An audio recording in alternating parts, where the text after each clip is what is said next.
పరిశుద్ధ గ్రంథము తెరుద్దాం. 2 కొరింథీయులకు రాసిన పత్రిక, కొత్త నిబంధన. కొరింథీయులకు రాసిన 2వ పత్రిక 2వ అధ్యాయము 11వ వచనం. చివరి వరుస నేను చదువుతున్నాను, చూడండి. సాతాను తంత్రములను మనము ఎరుగని వారము కాము. ఆమేన్. చిన్న మాట ప్రార్థన చేసుకుందాం. ప్రేమగల మా కన్న తండ్రి యేసయ్యా, నీకు వందనాలు, కృతజ్ఞతాస్తుతులు మా కన్న తండ్రి. జీవము కలిగిన మా దేవ, నీకే మహిమ, ఘనత, ప్రభావాలు ఆరోపిస్తున్నాం. సర్వకృపానిధివైన మా దేవ, నీకు కృతజ్ఞతాస్తుతులు. అయా, ఈ లేఖనాన్ని బట్టి నీకు వందనాలు, లేఖనాన్ని బట్టి నీకు కృతజ్ఞతాస్తుతులు చెల్లిస్తున్నాం. విరవండి అయా, నాతో మాతో మీరు ముచ్చటించండి. ఆనాడు వారు పచ్చిక మీద వరుసగా కూర్చోబెట్టగా, అయా ఇదిగో తండ్రి, 2 చిన్న చేపలు 5 రొట్టెలను దేవ మీరు ఆశీర్వదించి కృతజ్ఞతాస్తుతులు చెల్లించి ఆశీర్వదించి విరచినప్పుడు ఆ ముక్కలు పంచగా తిని తృప్తి పొందారంట. అలాగున ప్రభువా, లేఖనం ద్వారా కూడా మాతో మాట్లాడమని, మాకు సంతృప్తి కలుగు చేయమని, ప్రాణాత్మ దేహాలు నీ కృపలో వర్ధిల్లునట్లుగా, ఉల్లసించున్నట్లుగా, ఉత్సహించి నిన్ను మహిమపరచున్నట్లుగా నీ కృప మాకు కలుగునట్లుగా. ఆది నుంచే వాడు సైతానుగాడు, మోసగాడు, దొంగ, దోచుకున్నవాడన్న వాడి యొక్క గుణగణాలు ఎలా ఉంటాయో వాటి విషయంలో మేము ఎలా అడుగులు వేయాలో, తప్పించుకోవాలో ఆ విషయాల్లో కృప అనుగ్రహించమని, మాకు బోధించి మనం బలపరచమని, నీవు తోడు నడిపించి సహాయం చేయమని బతిమలాడుతూ, నా చుట్టూరు మా చుట్టూరు మేమున్న గృహం చుట్టూ సిలువ రక్తపు కంచెన, రక్షణ కంచెన, అగ్ని కంచెన వేసి ఈ ఇంటిని, కాలనీని, గ్రామాన్ని సీనాయి పర్వతంగా మార్చు. సిలువ రక్తంతో కడిగి స్తుతి సింహాసనాసీనుడివై ఇక్కడ ఉండండి ప్రభువా. ఈ కాలనీలో, గ్రామంలో, పట్టణంలో ఉండి ప్రభావం నీలో నుంచి నలుదిక్కులు బయలువెళ్ళలో చేసి మాతో నువ్వు ఉండి నీ ఆత్మకార్యములు జరిగించమని, సిలువ రక్తపు కంచె, రక్షణ కంచె, అగ్ని కంచెనవి, దేవదూతల అగ్నివటి రథము చుట్టూ కావలుగా ఉంచు. నీ మహిమేఘం ఇక్కడ ఆవరింపచేసి నీ చేతిని దాచిపెట్టమని, ఈ సిలువ చాటు నన్ను మరుగుపరిచి, నా దేవా నీవే ముఖాంతరంలోంచి కనపడుతూ నీ వాక్శక్తి నాకు ఇచ్చి నా నోటి నీ నోటి బూరగా మార్చి నీవే నీ ప్రజలతో నాతో మాట్లాడమని, ఇర్మియా 1వ అధ్యాయం 9, 10, 18, 19 వచ్చిన ప్రకారం నీ కృప అనుగ్రహించమని, సమస్తంలో తోడు నడిపించి సహాయం చేయమని, యేసయ్య నామంలోనే ప్రార్థించి సమస్తం పొందుకొని కృతజ్ఞతాస్తుతులు చెల్లించి, నీ వాక్యాన్ని బట్టి నీ కృతజ్ఞతాస్తుతులు చెల్లించి, ఉపదేశాన్ని నన్ను మమ్మల్ని చేతులకు అప్పచెప్పి నేను గొప్ప చేసుకుంటున్నాం మా తండ్రి. ఆమేన్, ఆమేన్, ఆమేన్. మంచిది. ప్రభునందు సమకూడిన మీ అందరికీ మన ప్రభువును మన రక్షకుడైన యేసయ్య నామంలోనే నా హృదయపూర్వకమైన వందనాలు. అందరికీ వందనాలు. చదువుకున్న లేఖన భాగంలో ఏంటన్నమాట? సాతాను యొక్క తంత్రములో మనం ఎరుగని వారము కాము. అంటే మనకు తెలుసు అంటున్నాడు పౌలు భక్తుడు. వాడి పని అంతా ఏంటంటే, సైతాను గాడి పని దోచుకోవటం, నష్టపరచటం, ఏంది, భ్రమపరచటం, మోసపరచటం, అబద్ధం చెప్పటం. వాడి పని అంతా అబద్ధం చెప్పటమే.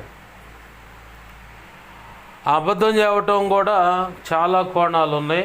ప్రస్తుతం ప్రభు పరిశుద్ధాత్మ దేవుడు మనకు అవసరమైన సంగతులే వివరించి విరచి అందిస్తాడు. ఏంది, వివరించి మనకి విరిచి అందిస్తాడు అనమాట. గమనించండి, ఇక్కడ సైతాను గాడి తంత్రాలు ఎలా ఉంటాయంటే, 3వ అధ్యాయము ఆది కాండంలో మనందరికి తెలిసిన సుపరిచితమైన వాక్యాలు. అక్కడ ఏమంటాడు అపవాదిగాడు అవ్వమ్మతో, ఇది నిజమా అండు. అసలు వాస్తవానికి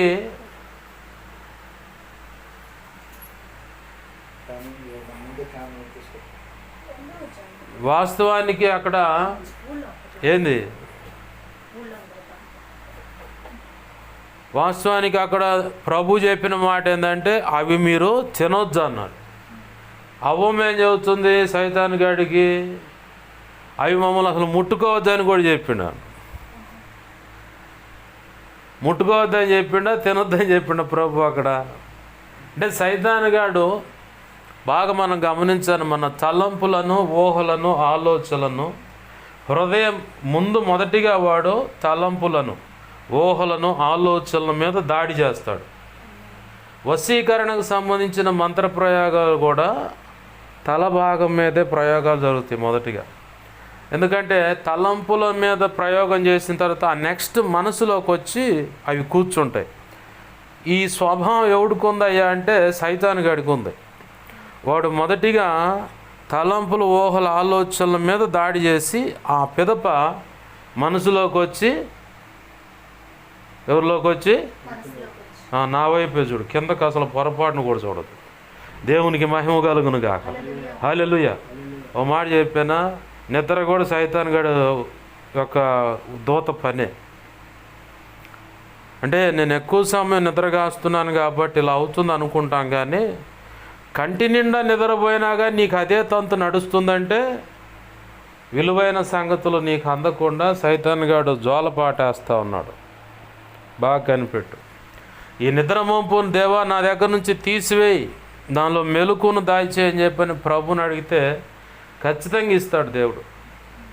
ఎందుకంటే ముందు పరిశుద్ధ గ్రంథాన్ని చదివేటప్పుడు చాలామందికి ఉన్న అనుభవం ఇది. ఒక అధ్యాయం చదివే లోపల సప్పగా నిద్ర వచ్చుద్ది. నన్ను అభిషేకించిన దైవజన్ యొక్క పుస్తకాలు చదవటానికి నేను ప్రయత్నం చేశాను. కరెక్ట్గా 2 పేజీలు చదివే లోపల నిద్రపోతాను నేను.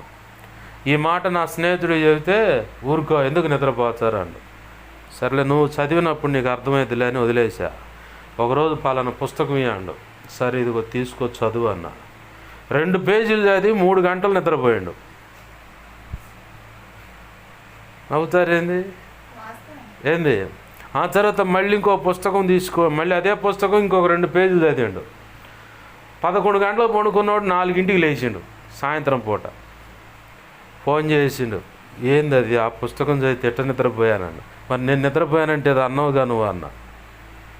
అంటే విలువైన సంగతి అక్కడుంటే సైతాన్ గాడు మచ్చటంగా నిద్రపో అలా జోలపాటేస్తాడు.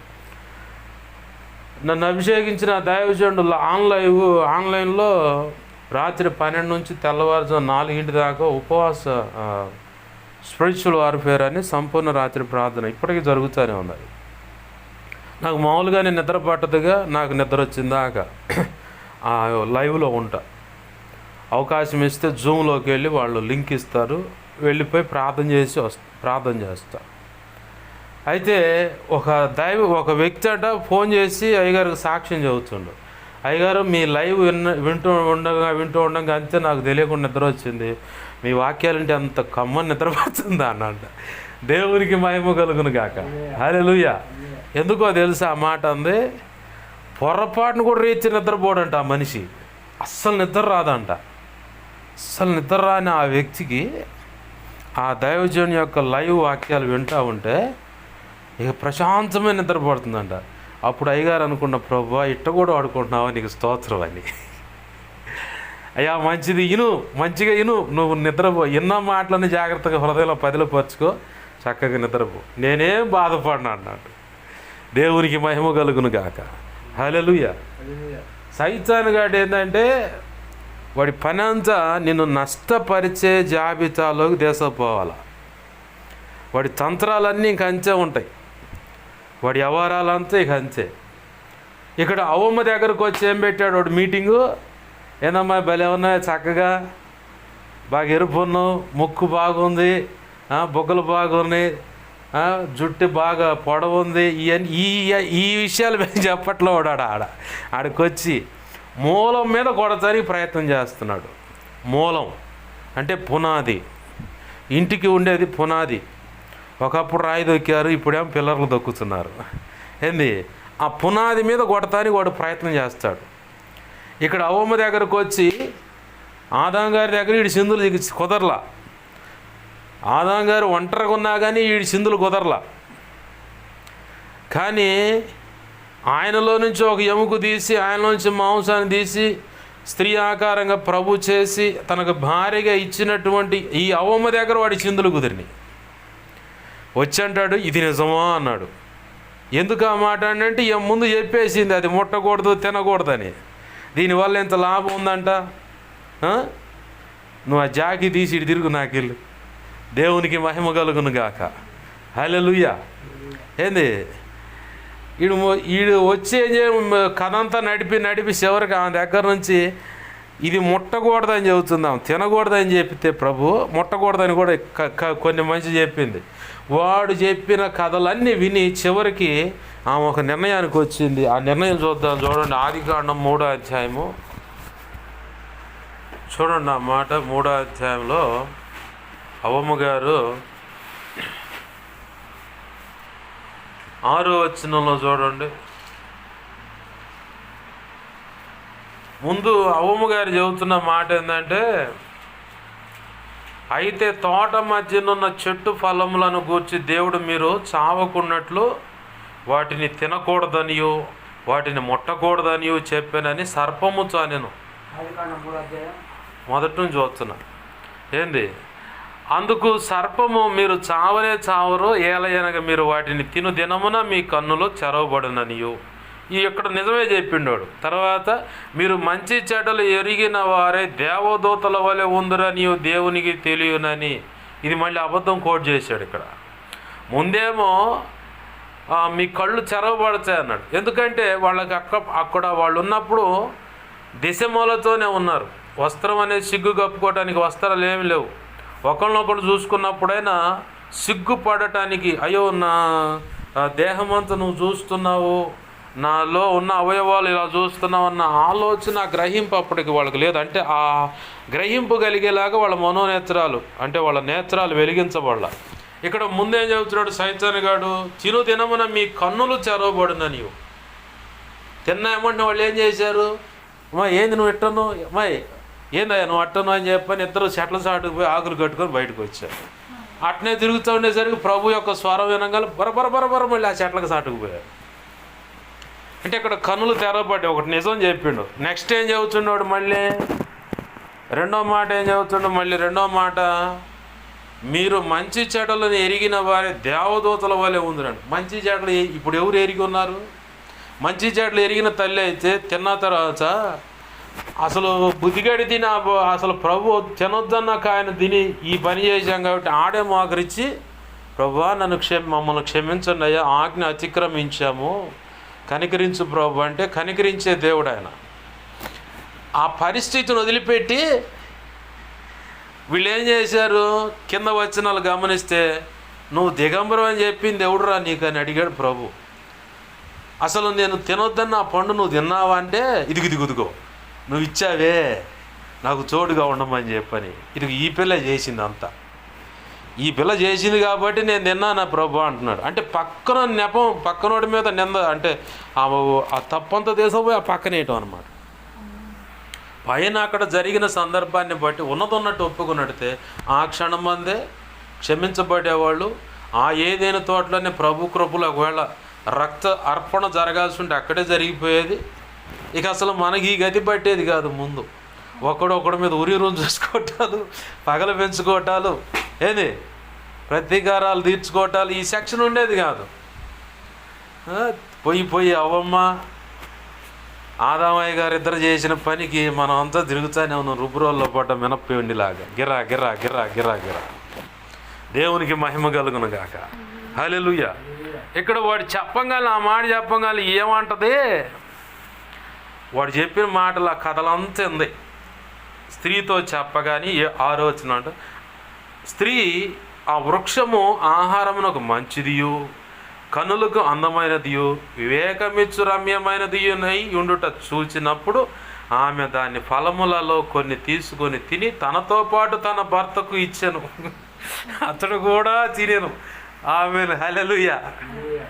ఏంది ఎట్టుందంటే ఆమెకి వీడు చెప్పిన మాటలకి అసలు ఈ కొత్త కథ వచ్చేసింది. ఇప్పుడు ఏమో కన్నుల ముందుకి కొత్త ప్రపంచం కనపడుతుంది.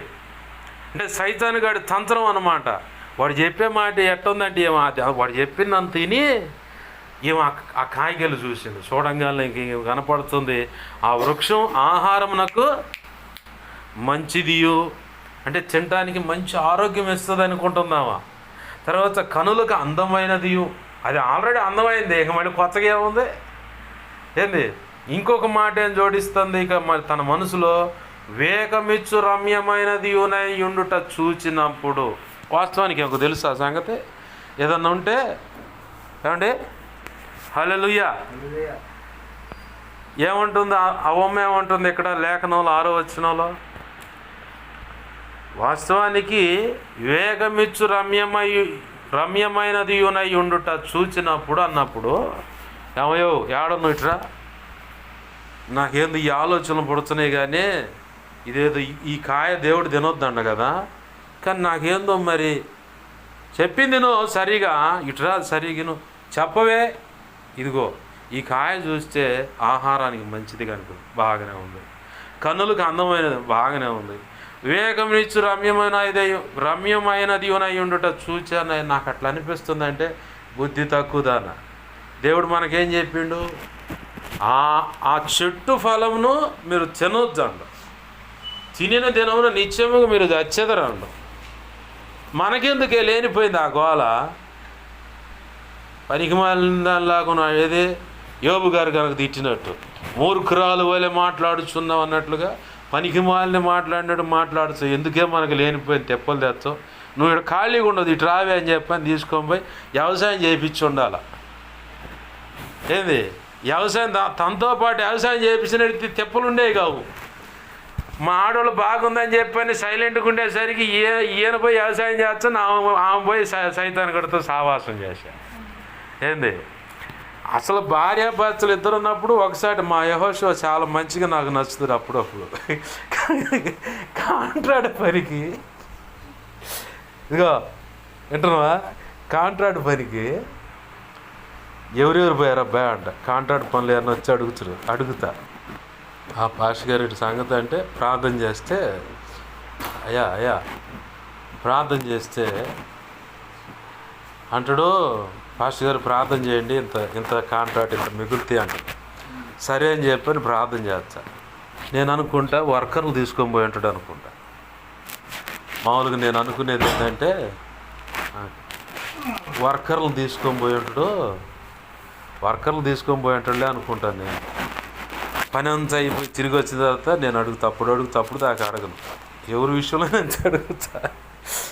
పోయి రాగానే అన్న అబ్బాయి ఎవరెవరు పోయారు, ఎంతమంది వర్కర్లు పడ్డారు, ఏంటంటే వర్కర్లు ఎందుకు పాస్టర్ గారు, నేను మా ఆడోళ్ళే పోయాం, మంచి పని చేసామంట, దేవునికి మహిమ కలుగును కాక. హల్లెలూయా. నువ్వు ఒకసారి ఆయన ఒకసారి ఎత్తి ఆయన ఏం చేస్తున్నా ఈయన ఏం చేస్తున్నా, ఈ లేనిపోయిన అనుమానాలు గందరగోళం గోళ తప్ప రెండవుతుండు. అదే ఇద్దరు మన అనుబంధము కారులో షికారులు అన్నట్టుగా, ఈ గాలి ఈ రేవు అన్నట్టుగా ఇద్దరు కలిసిపోయినట్టుగా బాగుండేది కాదు. ఆయన వాడు వ్యవసాయం చేస్తుంటే ఏమేమో సైతాన్గాడు సావాసం చేస్తే చివరికి తెచ్చిపెట్టింది మనందరికీ తెప్పలు. సైతాన్గాడి యొక్క తంత్రాలు ఎలా ఉంటాయంటే, మొదటిగా నిన్ను మానసికంగా కొడతాని చూస్తాడు. ఎందుకు కొడతాని చూస్తాడో తెలుసా, నీ నెత్తి మీద ప్రత్యేకమైన అభిషేకం ఉంది, అర్థమవుతుందా? నీ నెత్తి మీద ప్రత్యేకమైన అభిషేకం ఉంది. ఒకటి, నీ నోట్లో దేవుని యొక్క ప్రత్యేకమైన వాక్కు ఉంది. ఇంకోటి, నీ చేతి స్పర్శ ద్వారా, నీ నోటి స్పర్శ ద్వారా దేవుని యొక్క బలమైన కార్యాలు జరగాలని ఆయన ఉద్దేశం ఉంది. ఆమేన్, హల్లెలూయా. మరి ఇది నెరవేరాలంటారా? చెప్పరేంది, మాకు సంబంధం లేదు పాస్టర్ గారు, ముద్దాయి నువ్వే, ఏంది తిరుపతి నువ్వే, జడ్జి నువ్వే, లాయర్ నువ్వే, అన్నీ నువ్వే, వాదించుకో, వాదులాడుకో, ఏమైనా చేసుకో, మేము మాత్రం మాకు సంబంధం లేదని ఉంటావా? అట్నే ఉంది ఇప్పుడు వ్యవహారం అంతా. నీ నెత్తి మీద ప్రత్యేకమైన అభిషేకం ఉంది, నీ నోటిలో ప్రత్యేకమైన దేవుని మాట ఉంది, నీ నోటి నుంచి వచ్చే వాక్కుకి నీ చేతి స్పర్శకు ప్రత్యేకత ఉంది, దాని ద్వారా జరగవలసిన గొప్ప అద్భుతాలు ఉన్నాయి. అది దేవుని సంకల్పం. అయితే నిన్ను మానసికంగా మొదటిగా కురంగగొడతాడు. తలంపులు, ఊహలు, ఆలోచనలను బట్టి నిన్ను మానసికంగా కృంగగొడతాడు. యాడో గొర్రెలు కాసుకునేవాడు పట్టకొచ్చారు. సమయాలు పిలిస్తే యాడో గొర్రెలు కాసుకునేవాడు పట్టకొచ్చారు. పట్టకు రాగానే వచ్చండగా ఇదిగో ఇతనే నేను కోరుకున్నవాడు అన్న ప్రభు. ఇకెందుకు అవకాశం దొరికింది కానీ చెప్పని సమయాలు గారు లేచి కొమ్ము తైలం తీసి అంతే అన్నల ఎదుటే అభిషేకం చేశాడు. తండ్రి తల్లి అన్నల ఎదుట. ఆమేన్, హల్లెలూయా. ఇప్పుడు దీన్ని బట్టి వారు సంతోషించాలా, లేదంటే ఈర్ష్యపడాలా, వ్యసన పడాలా, తృణీకరించాలా, వీడంతా ఆప్టాలు అనాలా? సంతోషించాలి. మెట్టుకు అక్కడ మాత్రం పైన సంతోషం కనపరిచారు. ఆ తర్వాత దావీదు తన దారిని వెళ్ళాడు. ఒక సమయం వచ్చినప్పుడు దావీదు యొక్క అన్నల యొక్క క్షేమం కనుక్కోవటానికి తన తండ్రి రాజుగారికి వీరా మీ అన్నలకి ఇవివు, ఇదిగో మీ అన్నల యొక్క యోగక్షేమాలు కనుక్కొని రాయా అని చెప్పి పంపించాడు. సరే నాన్న అని చెప్పని బయలుదేరాడు దావీదు. అక్కడ వాంగానే దావీదు యొక్క ఎంట్రీ కాగానే అటునుంచి గొల్యాతు రంకెలేస్తున్నాడు. విన్నాడు, సున్నత లేనిడు ఎవడో అస్సలు ఒక్క అవకాశం ఉండి ఒక్క దెబ్బతో లేపేస్తా అంటాడు. ఈయన ఎంత ఉండు అండి? ఎన్ని అడుగులు ఉండు దావీదు గారు? నేను లేని పాష గారు అప్పుడు నన్ను వదిలే అంటవా ఏంది? కరెక్ట్గా 5 అడుగుల లోపే ఉంది ఆయన. పొట్టివాడు దావీదు, పొట్టివాడు ఆయన. 5 అడుగుల లోపే ఉంది. అయితే ఇతగాడు మాట్లాడుతున్న మాటలు పక్కన వాళ్ళు వింటూ ఉన్నారు. అట్లనే అన్నలకు కూడా తెలిసింది ఈ సమాచారం. తెలియగానే అన్నలు బర వచ్చి, ఎరా నీ హృదయ కాఠిన్యం మేము ఎరగని వారమా? నీకు అప్పచెప్పిన మంద కాపురులేయి, నీకు ప్రత్యేకంగా అప్పచెప్పిన 2 మందలు కొన్ని మందలు ఉన్నాయిగా, వాటిని ఏం చేసావురా? నీ బుద్ధి మాకు తెలుసురా, నువ్వు అంత వ్యతిరేకం అట్రా ఇట్రా అని చెప్పని వ్యసన పడ్డారు. ఇది కూడా సైతానులో ఉన్నటువంటి ఒక కోణం. అది అయిపోయినా సరే దావీదు లక్ష్య పెట్టలేదు. అయినా సరే ఎదురున్న గొల్యాతు టార్గెట్. మనం కూడా మన చుట్టూ ఉన్న డిప్రెషను ఈ విషయాలని చెప్పని కనుక మనం కృంగిపోతే దేవుని యొక్క దయా సంకల్పం నెరవేర్చడానికి సమర్థమైన పాత్రలుగా మనం సిద్ధపరచబడలేం. సమర్థవంతంగా దేవుని యొక్క పని చేయలేం. వాస్తవానికి ఆళ్ళీళ్ళు తృణీకరిస్తే పెద్దగా లక్ష్య పెట్టడం మనకున్న మానవ సహజ బుద్ధి. కానీ ఇంట్లో వాళ్ళు తృణీకరిస్తే, ఇంట్లో వాళ్ళే హృదయానికి గాయమయ్యే మాటలంటే ఇక ఏడలేని బాధ ఎట్టుంటుందంటే, భార్యాభర్తలు ఇద్దరు దుమ్ము కొట్టుకుంటూ ఉంటే తమ్ముడు భార్య వచ్చి అట్ట తొంగి చూసిపోతేనో, లేదంటే అన్న భార్య తొంగి చూసిపోతా ఉంటే ఏమనుకుంటారు? వీళ్ళిద్దరు అనుకున్నందుకు బాధ ఉండదు, కానీ ఆమె చూసినందుకే బాధ. ఏంది మన వ్యవహారం అంతా అట్నే ఉంటుంది. బయట నాన్న బేభత్సమైన మాటలు మాట్లాడినా ఇంట్లోకి రాగానే ఆ అమ్మాయి కానీ అతను కానీ ఏదైనా మాట అనగానే, పిల్లలు కానీ ఏదైనా మాట అనగానే ఇక ఏమీ లేదు, కూర్చొని బుర్రు అని ఏడుస్తూ ఉంటుంది. ఇంక అదే జరుగుద్ది. మా అక్క ఉండి, అరే అమ్మ మీదను నీ మీద ఇట్లా తేడా అని చెప్పని నిన్న మోపారా అని చెప్పాను అందు మా అక్క. సరే మంచిదేగా, ఆమె కూడా వయసు ఉందిలే, 20 సంవత్సరాలే కదా, 60లో 20 ఉంది కాబట్టి ఆమె తప్పు చేస్తుంది అని చెప్పడంలో తప్పేం లేదు. ఆమె చేసుకోకపోతేనే కదా నేను గుడ్లు ఉతుక్కుంటుంది, ఆమె చేసుకోలేకపోతే అప్పుడప్పుడు అంట్లు తోముకుంటుంది, ఆమె చేసుకోలేకపోతే అప్పుడప్పుడు నేను అన్నం వండుకుంటుంది. తప్పులేదు, ఆమెకు ఆ మాత్రం శరీర కోరికలు ఉంటాయి కాబట్టి అక్రమ సంబంధం ఉండటంలో తప్పులేదు. ఇక నా విషయం అంటావా, అందుట్లో నీకు ఏం లేదు, ఆడికిపోయి నీకు అదే పని కాబట్టి అనుకోవడం తప్పులేదు అన్న. ఈ మాట మా అమ్మతో చెప్పా. అన్నవాళ్ళు బాగానే ఉన్నారు, నేను ఇట్ట అంట కదమ్మా ఎందుకు అన్నందుకు మా అమ్మ కూర్చొని ఏడుస్తుంది. నాకు అర్థం కాల. ఏంది సైతాన్ గాడి యొక్క తంత్రాలు అన్నమాట. అన్నవాళ్ళు బాగానే ఉన్నారు, దేవునికి మహిమ కలుగును గాక.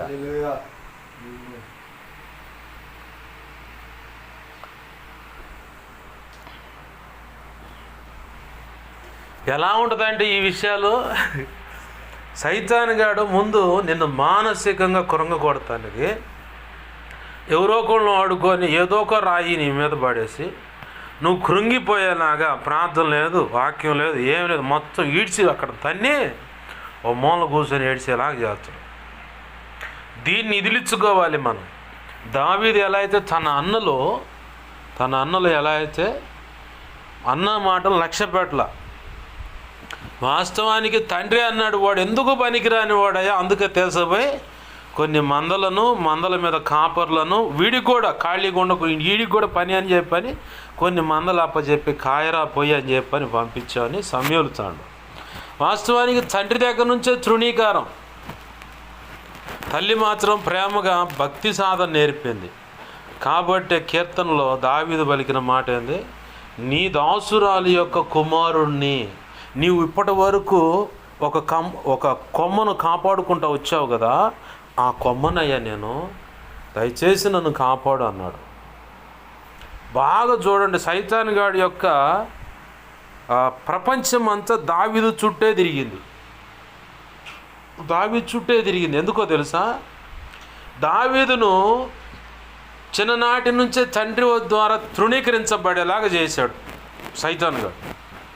తల్లి చేత దేవుడేం భక్తి సాధన నేర్పించాడు. తన తోడబుట్టిన మిగతా పెద్దలైన అన్నలందరూ తృణీకరించారు చిన్ననాటి నుంచే.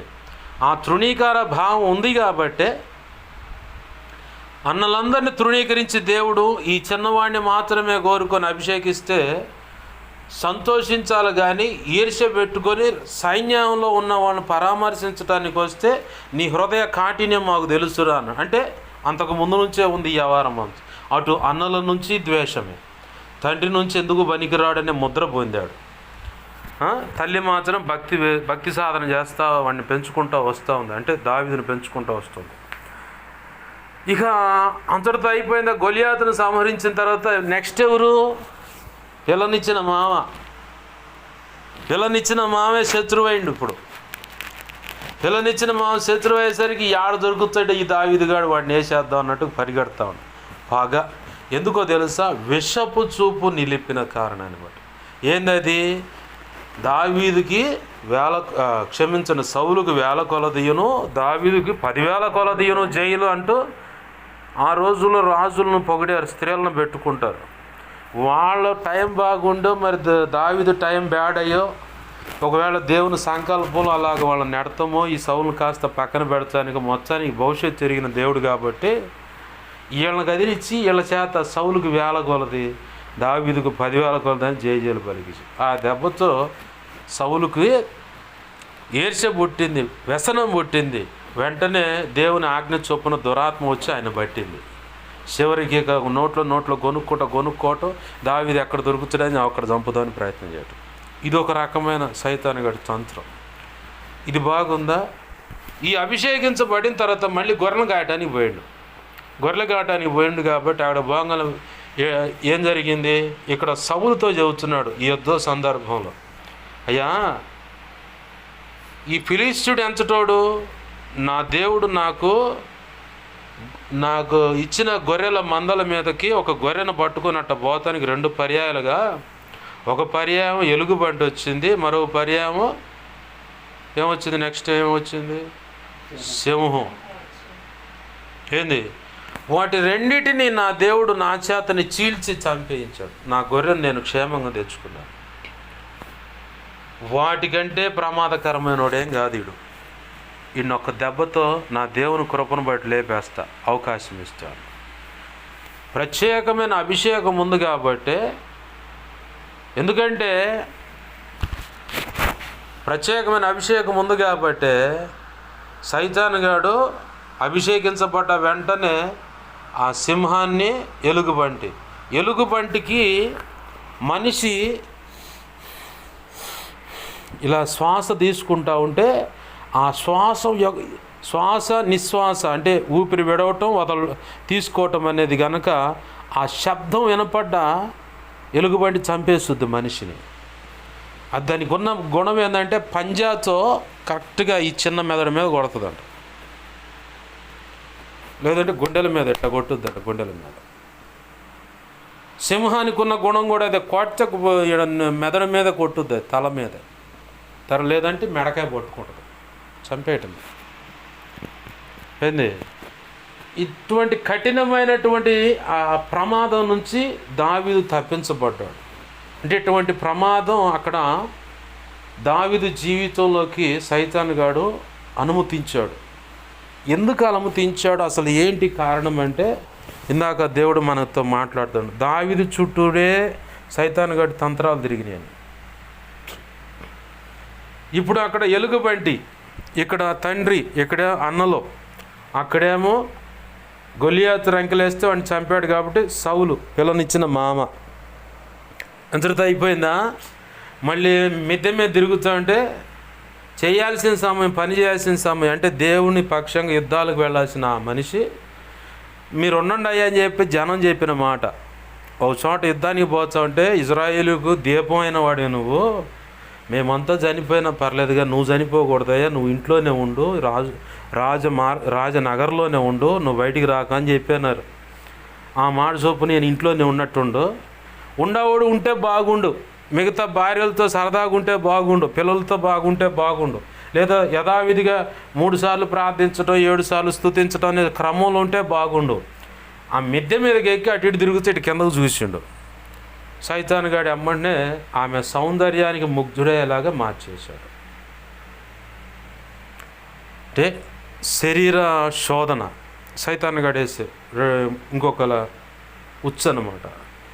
వెంటనే ఆమెను, ఎందుకంటే రాజుగారు ఎవరు పిలిచినా రావాల్సిందే, వచ్చాడు, పిలవని పంపించాడు, వచ్చింది, మాట్లాడుకున్నాడు, ఆమెతో ఆ క్షణం మందే పొరపాటు చేసి పంపించాడు.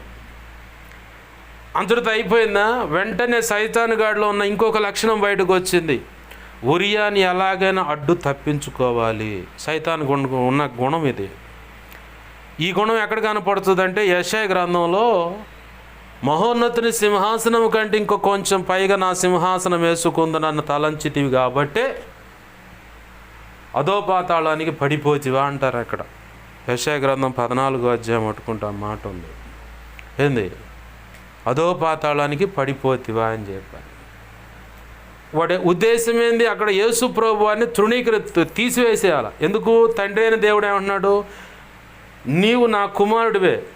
లూసిఫర్ అనేవాడు సైతానుగా మార్చబడక మునుపు దేవునికి మొట్టమొదటిగా చేయబడిన, దేవుని చేతితో చేయబడిన మొట్టమొదటి పరిశుద్ధ దేవదూతల్లో మొట్టమొదటి వాడు.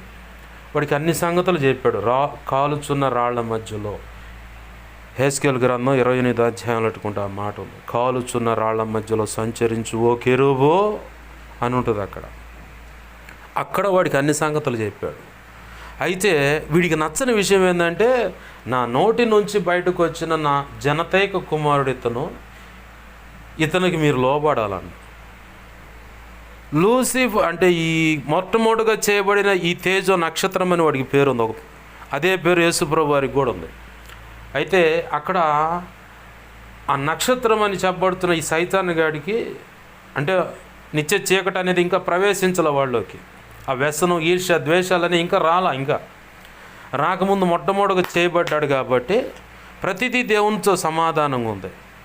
అయితే వీడికి బాగా డౌట్ ఏంటంటే, ఎవరు సమీపించరాని ఆ తేజస్సులోకి ఎవరు పోట్ల, నేను పోవట్లేదు. ఈ సత్సంబంధాలకు మధ్యవర్తిగా ఒకళ్ళు కావాలని చెప్పని తండ్రి అయిన దేవుడు ఏం చేశాడంటే, వాక్కుగా బయటకు వచ్చిన వాక్యమైన దేవుడైన యేసు ప్రభు వారిని అక్కడ వాళ్ళకు పరిచయం చేశాడు. ఇతను నా కుమారుడు, నా ముద్దు బిడ్డ, నా ఏకైక కుమారుడు. మరి నేను తండ్రి అన్నాడు వీడు. నేనంటే నువ్వు కూడా కుమారుడే, కానీ ఇతనంతా విలువైనోడి కాదు. మీరంతా ఇతను మాట వినాలి. నాకెంత లోబడుతున్నారో ఇతనికి కూడా అంతే లోబడాలన్న. అదే మాట నిర్గమాకాండంలో కూడా మోషే ద్వారా ఇజ్రాయేల్ ప్రజలతో చెప్తాడు. నా పేరు అతనుకున్నది, అతని సన్నిధిలో వణుకుచ్చు భయం కలిగి అతని మాట విని లోబడాలి. మీరు మీకు ముందుగా నడుస్తుంటాడు నా దూత అన్నాడు. దేవునికి మహిమ కలుగును. హల్లెలూయా. అయితే ఆ మాట ఇక్కడ సైతాను గారితో కూడా చెప్పాడు. అది నచ్చల. నా కుమారుడికేం భూమి ఒకటి సృష్టిస్తున్నాను, దాని మీద రాజ్య పరిపాలన ఉంటుంది, వాడి కోసం వధువు సంఘం ఉంటుంది ఇలా అని చెప్పంటే, మరి నా సంగతి ఏమిటంటే, నీ సంగతి ఏముందయ్యా? పాతాళంలో ఆత్మల కర్మాగారం ఉంది, దానికి నువ్వు రాజురా అన్నాడు. అది నచ్చల. ఆయనకి అదేంది, నాకు ఇదేంది అని. ఇక అప్పటి నుంచి ఇక ఆ తర్వాత నిత్య చీకటి చాలా ప్రయత్నం చేస్తూ ఉంది దేవునిలో దూరాలని, దానివల్ల కాలేదు. కానీ ఎప్పుడైతే ఆదాము అవ్వలను పరీక్షించడానికి సైతాన్ని ఎంటర్ చేశాడో, అలాగనే నిత్యత్వంలో కూడా కొన్ని వేల సంవత్సరాలు, లేదంటే కొన్ని అవి చెప్పలేం కాబట్టి ఇంతని, ఆ తర్వాత వారి చుట్టూ ఉన్న రక్షణ కవచాన్ని తీసేసినప్పుడు వీరు ఎలా ప్రవర్తిస్తారని చూసుకున్నాడు దేవుడు. వెంటనే ఈ నిత్య చీకటి వాడితో వాడు వచ్చి దీంతో స్నేహం చేశాడు. వెంటనే మమేకమైపోయి ఇక వాడు అసలు రంగు బయటకు వచ్చింది. ఇక అట్లా ఈ లోపల కుట్రే పైకి మాత్రం దేవునితో ప్రేమగా వ్యవహరిస్తూ ఉన్నాడు.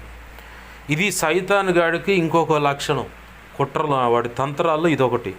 మనతో చాలామంది బాగా మాట్లాడుతూ ఉంటారు, లోపల మాత్రం పీకల దాకా ద్వేషాన్ని, పగను, ప్రతీకారాన్ని పెట్టుకొని ఉంటారు. అది బాగా గమనించడానికి ప్రభు దగ్గర ఆత్మవివేచన అనే వరాన్ని పొందుకోవాలి. ఆమేన్. హల్లెలూయా, హల్లెలూయా. ఏంది అయితే ఇక్కడ ఈ సైతాను గాడికి దావీదు చుట్టూరు ఎందుకు తిరుగుతుంది భాష గారు అనే దగ్గరికి ఇటు తిరుగుతున్నాం మనం. అయితే ఇక్కడ దావీదు చుట్టూరే సైతాను గాడు అంత స్కెచ్ చేసి తిరగటానికి కారణం ఏంటంటే, లోకరక్షకుడు ఆ గోత్రంలో నుంచే భూమి మీదకి రాబోవచ్చు అన్నాడు. ఆ సంగతి సైతాను గాడికి బాగా తెలుసు. ఎలా తెలుసు భాష గారు అంటే, కాలుచున్న రాళ్ల మధ్యలో సంచరిస్తున్న ఓ కెరూబు అని చెప్పని హెస్కేల్ గ్రంథం 28 అధ్యాయంలో చెప్పబడిన మాట ఉంది కాబట్టి అక్కడ మాత్రమే వాడితో మాట మంచి మాట్లాడాడు. దేవుడైన యెహోవా అక్కడికి వచ్చి వాడితో ప్రత్యేకంగా మాట్లాడేవాడు. అక్కడే అనేక సంగతులు తెలుసుకున్నాడు. అక్కడే ఒక స్త్రీని ఇంత అందంగా చేస్తే బాగుండు తండ్రి అని చెప్పని వాడే ప్లానింగ్ ఇచ్చాడు. వాడిచ్చిన ప్లానింగ్ ఇదంతా ఎందుకు తెలుసా? అనేకులు ఆకర్షింపబడి పాపంలో పడేలా చేసి. కాబట్టి ఆదికాండం ప్రారంభంలోనే దేవుని కుమారులు 6వ అధ్యాయం పట్టుకుంటుంది. దేవుని కుమారులు మనుష్య కుమార్తెలు అందంగా ఉండట చూసి వారికి నచ్చిన వారితో వెళ్ళి పాపం చేసిరి, తద్వారా పిల్లలను కనిరి అని ఉంది. అంటే సైతానుగాడికి సంబంధించిన సంతానం ఈ భూమి మీద ఏర్పాటు చేయడానికి కాలుచున్న రాళ్ల మధ్యలో వాడు నిత్య చీకటితో స్నేహం చేసినప్పుడే వేసుకున్నాడు వాడు ప్లానింగ్. అయితే నిన్న నేడు నిరంతరం మెరిగిన దేవుడు కాబట్టి వీడు ఎన్ని చిక్కులు పెట్టినా ఆ చిక్కులోంచి బయటకు నేను అలా తెచ్చుకోవాలో నాకు తెలుసు అనుకున్న దేవుడు కాబట్టి వాడికి అన్నీ చెప్పాడు, కొన్ని మాత్రం మరుగు చేశాడు. ఆమేన్. హల్లెలూయా. నేనేం చెప్పా? వాడికి అన్నీ చెప్పాడు, కొన్ని మాత్రమే మరుగు చేశాడు.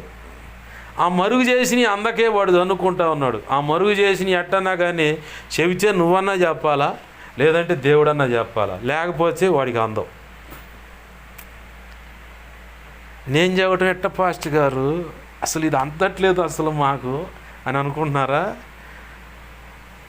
సంసోన్ ఏం చేశాడు? దెలీలా దెబ్బకి ప్రాణం విసిగిపోయి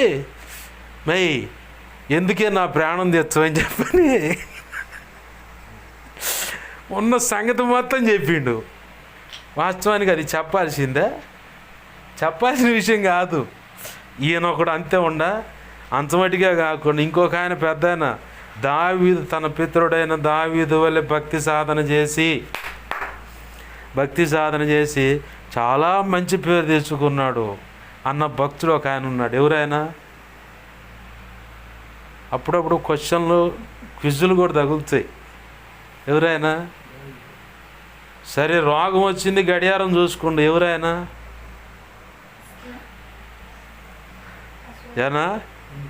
రోగం వచ్చింది గడియారం కూడా చూసుకోండి. ఎవరైనా అమ్మ చెబుతానే ఉంది హిజ్కియా అని. ఏంది ఆ పెద్ద మనిషి రోగం నయమైంది, దేవుడు ఆయుష్ పొడిగిస్తే పరాయి దేశపోళ్ళు వచ్చి పరామర్శించడానికి వస్తే వాళ్ళతో మాట్లాడుతా ఇదిగో ఇట్లా చూడు మా దేవుని బొక్కసం చూడు ఎట్టుంది, అంత గొప్ప కట్టిండు మా పితరుడు దావీదు. చూసావాటి అసలు ఆయన తెలివితేటలు, ఆయన వ్యవహారం అసలు మామూలుగా. ఇదిగో పరాయి దేశం నుంచి దోచుకుని వచ్చిన బంగారం ఊరకనే వానిలా డాళ్ళు గాను ఈటలు గాను అవన్నీ ఒక గది కట్టించి మళ్ళీ వాడిని భద్రంగా పెట్టిండు. చూడు ఎట్టుండే బాగున్నాయా అని చెప్పి ఇట్ట మొత్తం చూపించిండు. ఎమ్మనే ప్రవక్త వచ్చిండు. ఎవరైతే పోతమని చెప్పిండు అదే ప్రవక్త, మళ్ళీ ఆ ప్రవక్త వచ్చిండు. మళ్ళీ నీ ఇంటికి వచ్చిన వాళ్ళు ఎవరైనా అడిగిండు, నీ ఇంటికి వచ్చిన వాళ్ళు ఎవరైనా అడిగిండు. అడిగితే అంటే వాళ్ళు పరామర్శించడానికి వచ్చి, అయితే బాగు అసలు నిన్నెవడరా చూపించమంది అవి అన్నట్టుగా అవన్నీ చూపించొద్దన్న వాటిని చూపించావు కాబట్టి నీ దగ్గర ఉండవు పో అండు. సంసోనికేమో తన తల్లిదండ్రులకు చెప్పాడు ముందే, మంగళ కత్తి మీదకి రాకూడదు అంటే వీళ్ళు చెప్పకూడదు, ఒకవేళ ప్రేమను బట్టి వీడు తొందరపడి క్షౌరం చేయించుకుంటాడు అని చెప్పని, జాగ్రత్త కుమారుడా తొందరపడమాకరా, నువ్వు ఇట్ట కోరుకున్నారు దేవుడు ఇలా కోరుకున్నాడయ్యా మాటినరా అని చెప్పని బుజ్జగించి ముద్దుగా చిన్నటి నుంచి చాలా చెప్పుకుంటూ వచ్చారు. చివరికి ఏమో దెబ్బకు విసిగిపోయి చెప్పిండు. ఇందాకేమన్నాడు దేవుడు, చెబితే దేవుడన్నా చెప్పాలా, లేదంటే నువ్వన్నా చెప్పాలా. నువ్వు చెప్పలేదా దేవుడు చెప్పలేదా ఇక వాడు దొంగిలించడం అనేది కుదరదు. ఏంది అర్థమవుతుందా? ఇప్పుడు దావీదు చుట్టూడే వాడి తంత్రాలు తిరుగుతున్నాయి అంటే ఒకటే కారణం వెంటనే దావీదునే కనుక లేకుండా చేస్తే ఇంక యోధా గోత్రం నుంచి వచ్చేది ఎవరు? దావీదునే ప్రత్యేకంగా ఎంచుకోండు. దావీదు ఏమన్నాడు దేవుడు, తరతరాలు నీ వంశంలో ప్రతి తరం ఈ సింహాసనం మీద ఉంటుంది అన్నాడు. ప్రతి తరం ఒకడు పరిపాలన చేయడానికి ఉంటాడు, మీలో నుంచి వస్తాడు ఒకడు అన్నాడు. బాగుంది, అంతా బాగానే ఉంది. ఇవన్నీ అన్నవాడు భక్తి సాధన చేసుకుంటానే ఉండు, కానీ సైతాన్గాడు వాడి పని వాడు చేసుకుంటూ వస్తాడు. ఈ ఉదంతమంతా మన ఎదుట ఎందుకని ప్రభు హైలైట్ చేసి చూపిస్తున్నాడంటే, నువ్వు ఈ మాటలు వింటున్న ప్రతి ఒక్కరు కూడా దేవుని చేత ప్రత్యేకింపబడిన వాళ్ళు, దేవుని చేత ప్రత్యేకమైన అభిషేకం నెత్తి మీద ఉంచబడిన వాళ్ళు, దేవుని చేత ప్రత్యేకమైన వాక్కు నీ నోట ఉంచబడింది, దేవుని చేత ప్రత్యేకించబడిన దానవు, ప్రత్యేకించబడిన వాడవు. కాబట్టే నీ నోటి నుంచి వచ్చే మాటకు శక్తి ఉంది. నీ చేతిని ఉపయోగపెట్టుకొని కూడా, ఆ మాటను ఉపయోగపెట్టుకొని కూడా తన ప్రభావం బయలువెళ్ళేలా చేసి గొప్ప అద్భుత కార్యాలు చేసుకోవాలని తలంచాడు. కాబట్టే నీ చుట్టూ సైతాన్గాడి పనులు కూడా ఉంటాయి. మనం అనుకుంటే వాళ్ళు ఏదో చేస్తున్నారు, వీళ్ళేదో చేస్తున్నారు. అసలు మూల శత్రువు సైతాన్గాడు. వాటన్నిటికీ మూలం ఈడే. ఏది? షిల్లంగి, బాలమ్మని, చేతబడి, శుద్రపు, వశీకరణ. ఇక అవి కావచ్చు, వాళ్ళ అమ్మమ్మ, వాళ్ళ తాత, వాళ్ళ నాయనమ్మ ఎవరైనా ఉండని, ఏంది దానికి సంబంధించినవి. వీటన్నిటికి మూలాలైనవాడు సైతాన్గాడు. వాడి కనుసన్నల చొప్పునే ప్రతిదీ ఇక్కడ భూమి మీద కదులుతూ ఉంది. మరి దేవుని యొక్క ఆజ్ఞ చొప్పున కదులుతున్న నీవు, ప్రత్యేకమైన అభిషేకం పొందుకున్న నీవు నిన్నే లేకుండా చేస్తే దేవుని అనాది సంకల్పంలో ఉన్న ఈ ప్రాంతంలో ఉన్న సేవ జరగకుండా కుంటుపడిపోద్ది. మళ్ళీ ఎత్తుక్కోవాలంటే ఎప్పుడుకో. నువ్వే కనుక లేకుండా పోవాలంటే, నిన్నే లేకుండా మానసికంగా కొరంగొట్టి నిన్ను లేకుండా నీకు నువ్వే చచ్చిపోయేలాగైనా సరే ప్రేరేపించి తీసుకెళ్ళిపోతే, నీ ద్వారా జరగాల్సింది, నీ ద్వారా రక్షించబడాల్సింది, నీ ద్వారా జరగాల్సిన దేవుని పని, నీ ద్వారా రక్షించబడాల్సిన ఆత్మలు, నీ ద్వారా దేవుని పనికి సిద్ధపరచబడవలసిన సేవకులు ఏమైపోయేదో. నాకు ప్రభు నేర్పింది ఒకటే, ఎంత డిప్రెషన్ రాని ఎదిరియటం మాత్రం బాగా నేర్పాడు. పూర్తిగా ఎడదాకా మునిగా ఒకప్పుడు చచ్చిపోదన్న దాకా పోయా. ఇప్పుడు ఆ మెట్టుకు వెళ్ళటానికి నేను సాహసించట్లా. ఎవరు ఉన్నా లేకపోయినా, తినటానికి ఉన్నా లేకపోయినా, ఏది ఉన్నా లేకపోయినా, నా ప్రభు నా మీద పెట్టుకున్న హోప్, ఆశలు, కోరికలు ఏవైతే ఉన్నాయో అవి ఖచ్చితంగా నేను నెరవేర్చడానికి నడుము బిగించాల్సిందే. నడుము బిగించి నేను నిలబడితేనే ఆయన అనుకున్న పని జరుగుతుంది. నాకున్న ఎన్నో రకాల మానసికమైన ఒత్తిళ్ళు, కానీ నేను చేసి ఒక్కడు కూడా కనపడరు. వీడి దరిద్రమే బాగోలేదు, వీడికే అసలు పట్టిన దెయ్యాలు వదిలిపెట్టలేదు, మా దెయ్యాలు మా దరిద్రమే వదిలిపోద్ది అని చెప్పని బారిపోతారన్నమాట. అలా అని చెప్పని చెప్పకుండా ఉండను. ప్రభు చిత్తంలో సమయం వస్తే ఖచ్చితంగా చెప్తా. అయితే వీటన్నిటిని సమర్థవంతంగా ప్రభు కృపను బట్టి ఎదుర్కొని నిలబడితేనే నిన్ను నేను నడిపించగలుగుతా. లేనిపోయి అన్నీ తలనొప్పులు పెట్టుకొని ఆయన పని చేద్దాం అంటే కుదరదు. అయితే వాటిని దేవునికి అప్పచెప్పి దేవుడు ఇచ్చినటువంటి ఆ గురి చూడాలి మనం. పౌలు భక్తుడు మనకు మాదిరి. ఎన్ని రకాల దెబ్బలు తిండి ఆయన, ఎన్ని రకాల ఇబ్బందులు, ఎన్ని రకాల మోసాల్లో చిక్కబడ్డాడు. నమ్మకంగా పక్కన నా జీవితంలో ఎదుర్కొన్నాను నేను అటువంటి. నమ్మకంగా పక్కనే ఉండి మోసం చేసి పక్కకు పోయిన సందర్భాలు ఇందాక అనుకోలే మనం. ఎవరినైనా ఎవరు బయట వాళ్ళని గాయాలు చేసి నమ్మకంగా పక్కనుండి మోసం చేసిపోయేవాళ్ళు గాయాలు ఎంత లోతుగా అవుతాయో. దాని మీద పాట కూడా ఒకటి రాయడానికి ప్రభు కృపనిచ్చాడు. కపట స్నేహి వంచనతో చేసిన గాయాలు అని ఆ పాట రాయటానికి ప్రభు కృపనిచ్చాడు. ఎవరూ లేరయ్యా నాకు ఈ ధరణి అంతట్లో ఎవరూ లేరయ్యా. బాగా గమనించండి, నీకు దేవుడిచ్చిన దర్శనం విలువైంది. నువ్వు ఎంచబడి పిలువబడి ప్రత్యేకంగా ఈ సంఘంలో ఉన్నావంటే నీ పట్ల దేవుడు నిర్ణయించిన నాకు ఏదైతే దర్శనం ఇచ్చాడో అది విలువైన దర్శనం. సంస్కరణ అనే దర్శనమే విలువైంది. అందుట్లో అన్య జనాంగాన్ని రక్షణలోకి నడిపించడం అంటే విలువైందే. ఏంది అందుట్లో ఒక వ్యక్తిని వింటున్నావా, ఒక వ్యక్తిని పరిపూర్ణుడిగా ఆల్ సబ్జెక్ట్లో ఆల్రౌండరు ఇతను, లేదా ఏమి ఆల్రౌండరు, సంపూర్ణుడు అన్నది అన్ని కోణాల్లో సంపూర్ణత్వం ఒక వ్యక్తిలోకి తీసుకొచ్చేటువంటి పరిచర్య ఇది.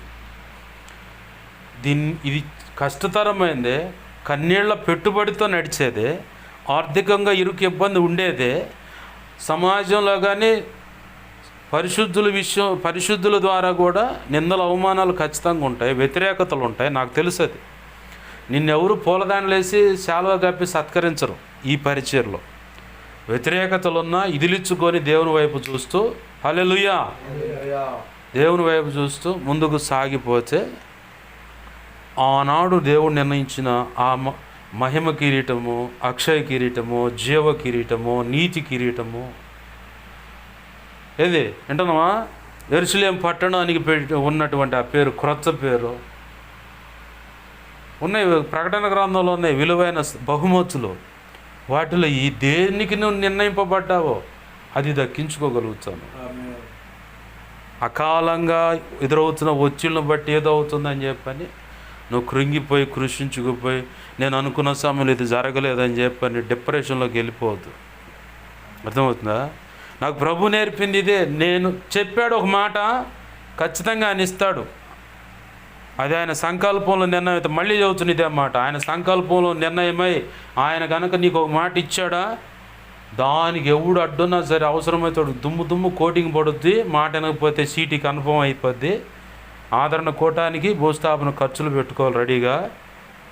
ఇంకా మితిమీరితే లేదనుకో ఏ అడ్డున్న తొలగించి నా ప్రభు నీకు ఇస్తాను అన్నది ఖచ్చితంగా ఇస్తాడు. ఏంది ఇక దాని సబ్జెక్ట్ పక్కన పెట్టేసేయి. నువ్వు నడవాల్సింది ఆయన ఏం చెప్పాడు? మొదటిగా నా నీతిని, నా రాజ్యమును వెతకండి. మీకు కావలసిన అక్కర్లు ముందుగా ఎరిగొని అవి రెడీ చేసే ఉంచాడు. రెడీ చేసి నీకు ఈ పని చూచుండు. ఆ కాలంలోకి నడవాలిగా. ఈడ నుంచి గుంటూరు పోవాలంటే ఇప్పుడు పోయానంటే కుదురుద్దా? గంటన్నర ప్రయాణం చేయాలా? మరి ప్రభు మనకు నిర్ణయించిన ఆశీర్వాదానికి తీసుకోవాలంటే మరి దానికాడికి నడవాలి కదా. ఈ కాలం అనేది సాగిపోవాలి కదా. ఓపిక పట్టు.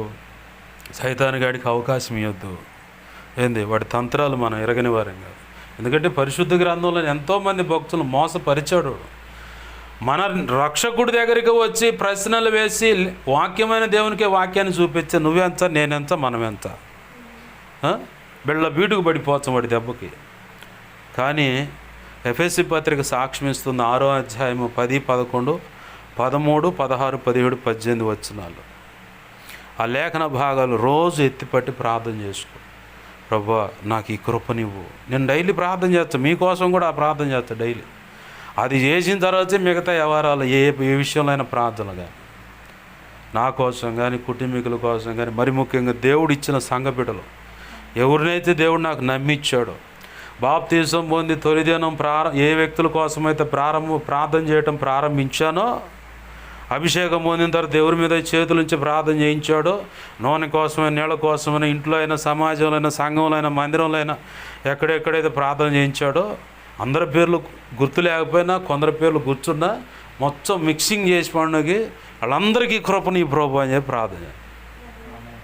ఎందుకంటే నేనున్న ఆధ్యాత్మిక పరిపక్వత, దేవుని కృపను బట్టి నేనున్న ఆధ్యాత్మిక పరిపక్వత మీరుండరు. నాకు వాడి చిన్నలు అర్థం అవుతాయి, మీకు అర్థం కావు. కాబట్టి కాపరిగా మీ పైన కాపాడవలసి, దేవుని నడిపించాల్సి, మేపవలసిన నాయకుడిగా నేను ఉన్నాను. కాబట్టి ప్రభు కృపలో మీకోసం ఖచ్చితంగా నేను అవసరమైతే కడుపు మార్చుకొని కూర్చోవాలి మీకోసం. నా వంచుగా నేను నా పని ప్రభు కృపలో జరుగుతూ ఉంది. నీ వంచుగా కూడా నువ్వు విన్నదాన్ని బట్టి వింటున్నావా? ఏ ఏ ఏ ఏ పత్రిక చెప్పా ఇప్పుడు? ఎఫ్ఎస్సి పత్రిక ఎన్నో అధ్యాయం చెప్పా? అదే భాష గారు గుర్తురావట్లేదు, ఇందాకనగా చెప్పావని చెప్పంటారు. 6వ అధ్యాయము 10, 11, 13, 14, 15, 16, 17, 18 వచనాలు. ఈ వచన భాగాలను బట్టి ప్రభువా నీ కృప నాకు ఇవ్వు, నన్ను నిలబెట్టు. ఎందుకంటే సైతాను గాడి తంత్రాలు మనం ఎరిగిన వారమే, కానీ వాడిని ఎదుర్కోలేము. కానీ ఒకటి మాత్రం చేస్తే ఖచ్చితంగా ఎదుర్కొంటాం, ఎదిరిస్తాం, వాడు వారిపోతాడు. దేవునికి లోబడినప్పుడు లూకాసు వార్త 12వ అధ్యాయం 10వ అధ్యాయం 18, 19 వచనాల్లో ప్రభు అంటాడు, అపవాది మెరుపులా గట్ట కింద పడతాం చూశాను అబ్బాయి, అయితే మీకు పాములను త్రేళ్లను త్రొక్కుటకు అధికారం ఇచ్చాను అన్నాడు. అక్కడ లూకా 10వ అధ్యాయం 19 వచనంలో. 91వ కీర్తన 13వ వచనంలో సింహములను నాగపాములను భుజంగాలు తొక్కటానికి అని చెప్పి అక్కడ అధికారం ఇచ్చాను.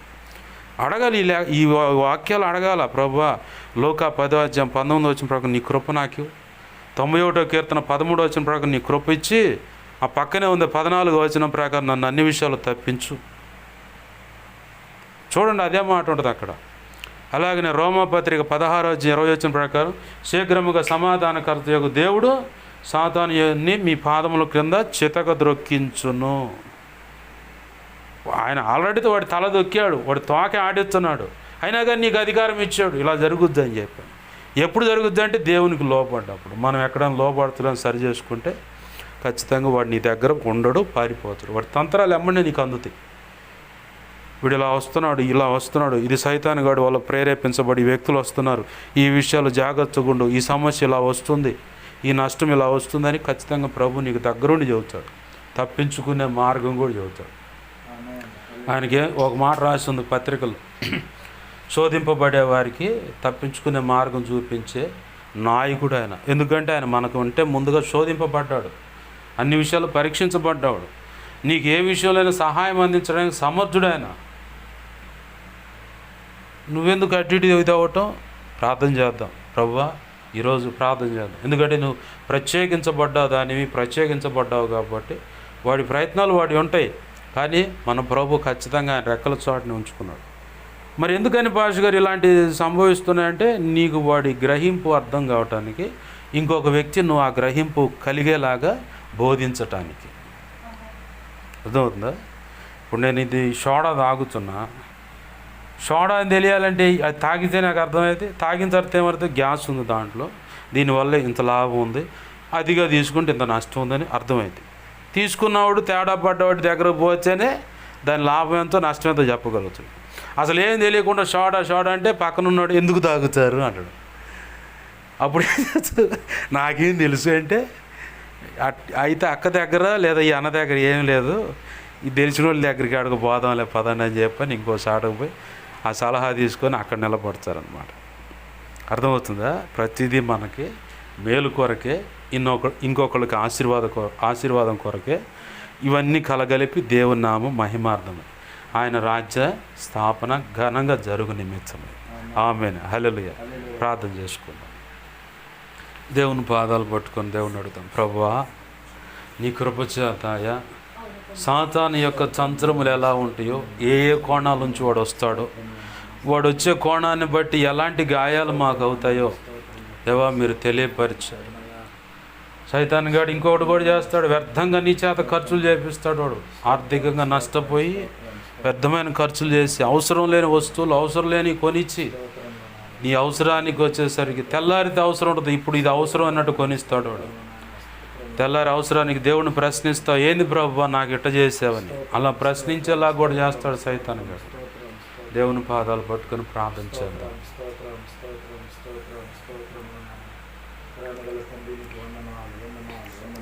సర్వశక్తిమంతుడైన మా దేవా, మీకు వందనాలు, కృతజ్ఞతాస్తుతులు మా తండ్రి.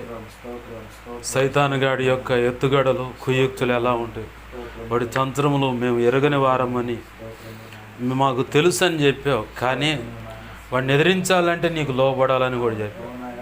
వాడు ఏ ఏ కోణాల్లో ఎలా వస్తాడో కూడా చెప్పావు. అసలు వాడు రావడానికి కారణం ఏంటో కూడా చెప్పావు ప్రభా.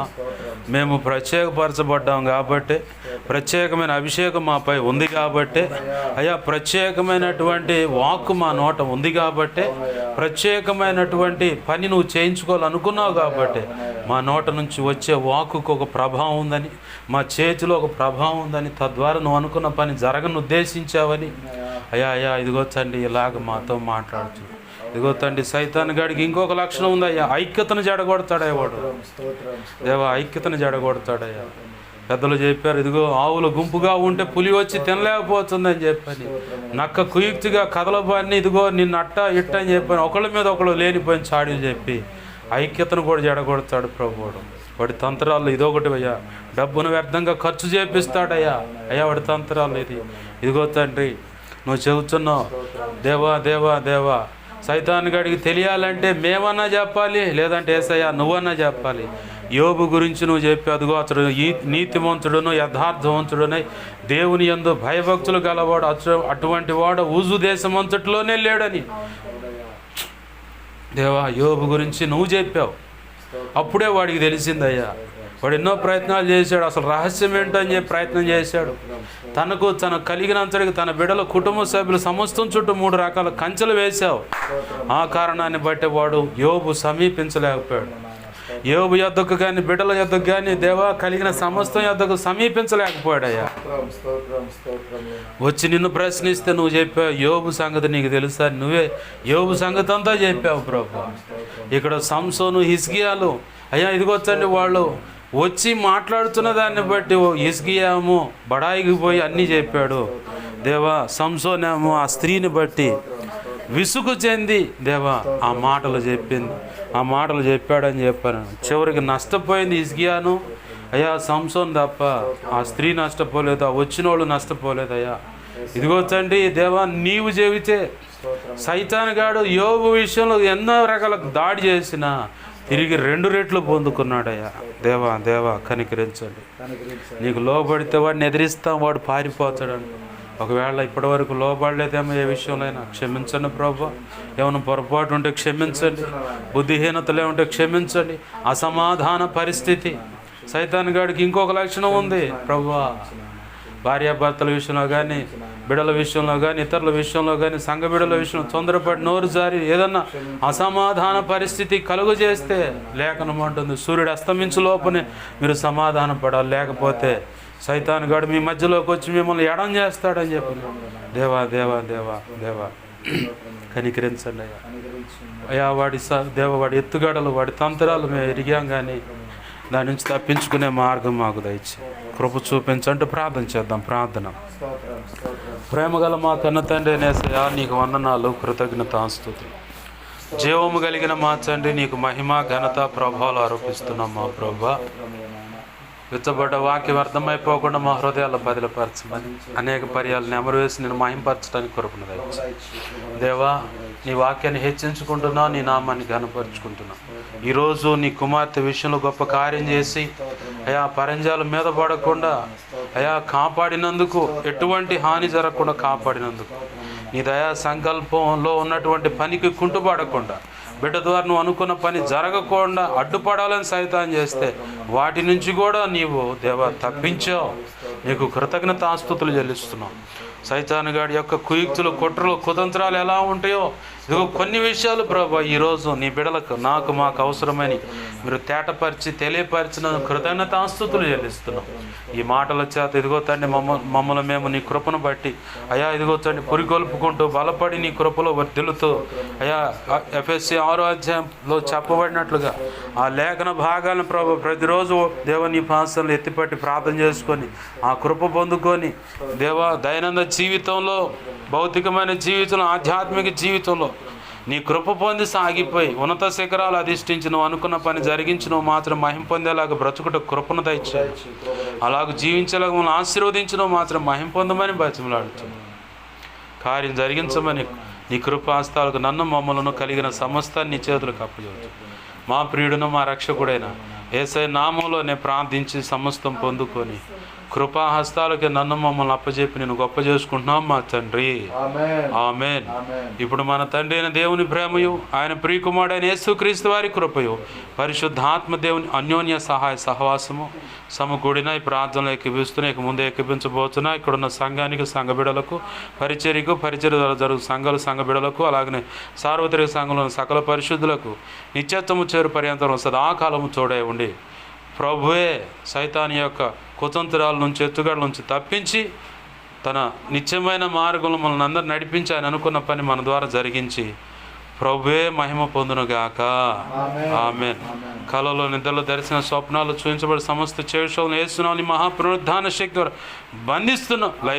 బంధించి లయపరిచిన కృతజ్ఞతాస్తుతులయ్యా. మా నిమిత్తం ప్రార్థించమన్న ప్రతి ఒక్కరి అవసరత నీ కృపచే తీర్చండి.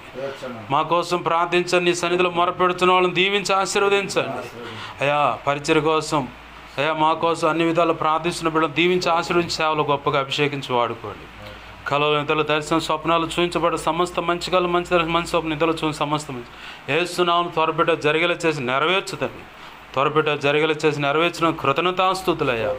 కనికరిని సహాయం చేయమని యేసునామమున ప్రార్థించి సమస్తం పొందుకుని మహింపరచుకున్నాం మా తండ్రి. ఆమేన్. యేసు రక్తము నాకే ఇచ్చే, ప్రవేశ రక్తము నాకే ఇచ్చే, ప్రవేశనామమున సంపూర్ణమైన విజయం కలుగును గాక. ఆమేన్. అపవాది వాడి దూతల చీకటి, అంధకార శక్తుల క్రియలు ఎంత ప్రమాదక మంత్రప్రయోగం వాటన్నిటికీ అనంతనాశనం, సర్వనాశనం, నిత్యనాశనం కలుగును గాక. ఆమేన్. యుద్ధం యెహోవాది. యేసు రక్తమునకే జయము, జయము, జయము. హల్లెలూయా, హల్లెలూయా, హల్లెలూయా. అందరికీ వందనాలు. ప్రభు యొక్క మహా ఉచిత కృప మనందరికీ తోడే నడిపించునుగాక. ఆమేన్.